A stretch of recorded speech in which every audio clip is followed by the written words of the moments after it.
I'm going to talk to you guys a little bit about spray tips and all the different compensating factors when it comes to spraying and not getting overspray. There's so many different variables that I wanted to talk to you guys about. They can really change just about everything you're trying to do, and this is all stuff that's going to take you some time to learn. You're not just going to grab my setup and then all of a sudden miraculously just be able to paint. What I've learned over I think it took me about 5 or 6 years to learn. So it's because it's part of it's trial and error, part of it's knowing what you need to know. So getting the knowledge is the first thing, and then part of it's going to be learning how to change things up as you go. The main thing is just don't give up at it. Always give it a shot. Start learning this stuff in places where you can learn it. If you're doing particular jobs that you're worried about customer problems or whatever, refrain maybe from doing some of the stuff that you don't normally do at those jobs. So anyway, a lot of times people, I got a few comments from people like said that they were getting the spray edge or the what do they call that, at the edge of the fan, the top and bottom. It's like a finger at very edges. Those aren't fingers, those are actually called spray tails. Okay, so you get those on your spray, and there's a couple things to combat that, and it's all experience is going to get rid of that for you. And there's a few things that cause it. So one of the things is materials. The other thing is how new is your spray tip, how many gallons have gone through it. Another thing is your pressure control and distance. So all right, so what I'm going to do is I'm going to try and go over these things a little bit so that you can learn how to compensate for those things by doing different things to work out for whatever situation you're in. After many years, a lot of times I can use even a brand new tip and still not get it, because I've got the experience that to do the different things. But normally, when I first started out doing this stuff, I always had a bunch of brand new tips, and I have a tip box. I can't find it right now, but it has all the different older tips that I have. So, and then when a tip gets to the point where it's starting to bullseye, what that means is, the spray pattern, instead of being, a 619 would be 12 inches or whatever. Let's say a 5, so 10 inch, 5 something would be a 10-inch fan. It's starting to spray down to like an 8, and the fan goes like this. It kind of does a bigger fatty in the middle, so it bullseyes in the middle of the tip.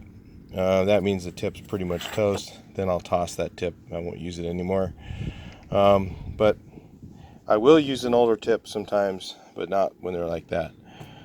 And so one of the things you can do is, if you have a brand new tip and you're spraying, some materials are different than others too, so we got to go over that. The material also has something to do with getting those edges and pressure, stuff like that too. All can play into this stuff. So if you're using, I'm trying to think of what I was going to say here. Hang on one second. So if you're using a brand new tip, it's really not recommended. Like if you're going to do something where spray mark can show, like if you're going to use a brand new tip, try and use it on places where it's not going to show or it's not going to matter. So you might want to start in a corner, you might want to start somewhere, or if you start out, do your outside stuff that you're going to do with that tip first. Run a good 5 gallons of flat paint through it. It's always best. Flat paint will actually wear the tip down faster than enamel. Enamel doesn't wear the tips down near as fast. So all these things all play into variables to how many gallons of paint to run through it. There's no specific formula. So it's a matter of using the tip, knowing where it's at and how far it's into that. So as you wear down the tip, you're going to notice that these are going to diminish. So as the tip gets more and more worn, these are going to diminish a little bit. That's when that tip's a really good tip to use for something that the spray mark's going to show. So when you set your pressure control up, you turn up your pressure until until the paint doesn't finger anymore, so it doesn't run, fingers like this all the way through the middle of the fan. And you run it up a little bit higher until the outer ones, start to diminish a little bit. They won't be completely gone, but they diminish a little bit. Now, if you're at that point, that should be a good pressure control for most materials. Depends on what it is. Again, basically for flat, that's going to be your best setup. And then what you're going to want to do is then you need to master on the distance. So if you're too close to the work, those fan edges are going to show up. If you're too far away, you're going to be blowing overspray. You're going to be dusting it on. So there's a master in there to get that right perfect distance away from the work to have that work out. And generally, if you have everything set up right, those outer edges will not show when the paint dries. Now, they might be there while it's drying, but when the paint's completely dry, if you're using flat paint and you're using the right material, which I'm going to go over later on in the video, that's not going to happen. Okay, you're not going to get those fan edges, even if you're doing walls, whatever. I don't have that problem, and I did make a video, I believe, on how to fix that if you do. So every once in a while I'll get it, because it all makes a difference. I mean, like, things that matter are the color. Funny thing is tint reacts different in paint. So if you have a dark color, or certain dark colors like reds especially, reds like to show spray mark more than like a white or something. And it's not just because it's reflective, it's because the actual tint, what it takes to make that colorant causes issues with the material. So all those things factor. The base of the material, who makes it, if it's 100% acrylic, or if it's a vinyl, or it's a vinyl acrylic, or or a full vinyl. So let me just give an example. So let's say you're spraying ceilings in your house. If a customer says to me they want, enamel ceilings in their house, I just go, no, I don't do that. I don't care. They're like, what? I don't put enamel on ceilings. I always put flat, because enamel looks like crap on ceilings, guys. I mean, it's shiny. It makes the ceilings look smaller. It makes the house feel closed in. It's not nice for ceilings. If somebody wants that crap, I just tell them, no, I'm not the painter for you, man. See you later. And I just leave. I just won't do the job. I tell them, no, I'm not going to do this. I don't do that. I put flat on the ceilings, or I don't do the job. And then the flat material, if the customer says to me what flat they want, I don't do that either. I tell them, no, this is the material I use. This is what we're going to use for the job. I'm the professional. And that's the way it works. What?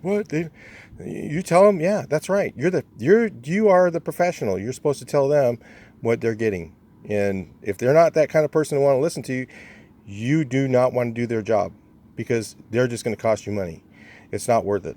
It's just get out of there, get to another one you can make money on. That's one thing I can vouch for. Selecting your customer is the key thing to painting. A lot of people just work for whoever will let them work for them. Well, it's not that way. You should be doing the opposite. You should be selecting them, not them selecting you. So the other things that matter in this are pressure. So if you're further away, those edges are not going to show up as much. Okay, but if you're too far away, again, you're going to have issues with overspray.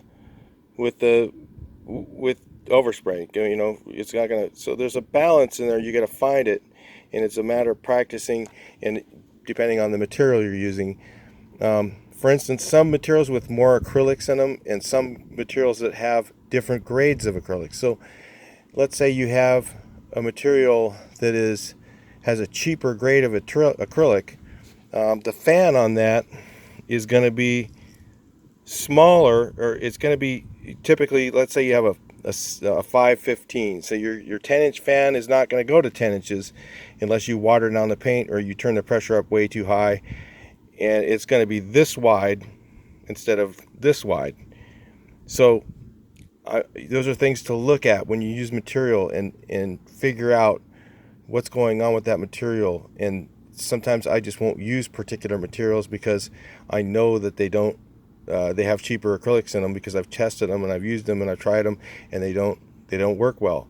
So these are all things that you need to put into play as well. So there's it's not just technique, and it's not just tip sizes. It's not just pressures. And somebody asked me pressures for different things. I don't even have a pressure gauge on my machine, because every time I use it, it would be different every time. And it's weather conditions are going to change pressure. There's so many things that are going to change it. You have to master watching that spray not bounce back at you, go down, hit the surface and stay. Bounce is bad, and then manage those fingers down to where they're just there, but they're not too heavy. Okay, if they're too heavy, they'll show when you're done spraying. So with flat paints, it's different than with enamels. So enamels, a lot of times you're going to want to be a little bit further away. So if you're having issues with the fingers showing up, or the edges, the fan edges, or the whatever it's called, showing up in your work, then it's usually you need to be further away from it, and spray with your tip. And maybe use a used tip, but one that you've put 5 gallons through. It just depends. I mean, I can use a 211 brand new and I won't get it. I'll turn it up just a little bit higher, and then I'll just be quite a bit further away. And with enamel paints, you are going to get more overspray than with flat. Same thing with primer. You're going to get more overspray with primer than with flat. Primers are not really designed for paintability. They're designed for adhesion, stain killing, and they're not for coverage. But those types of things. I have a video on just that particular subject. So other things that matter on your tip sizes. So if you can see people say, "Oh, I'm going back to Reversa because I'm having a problem with the flat tip," it's usually because you're using a brand new flat tip. You got a whole burnout Reversa, because the Reversas are $30 and most people hang on to them way too long. And you should do the same thing with that tip and make sure that it doesn't start to bullseye in the middle, and throw it out when it does. Yeah, they're $30. Throw it in the trash. When it's done, it's done. It's over. Get rid of it. Start over, and then keep a supply of used tips for different types of jobs, and use the new ones on things like stucco and things like eaves and things like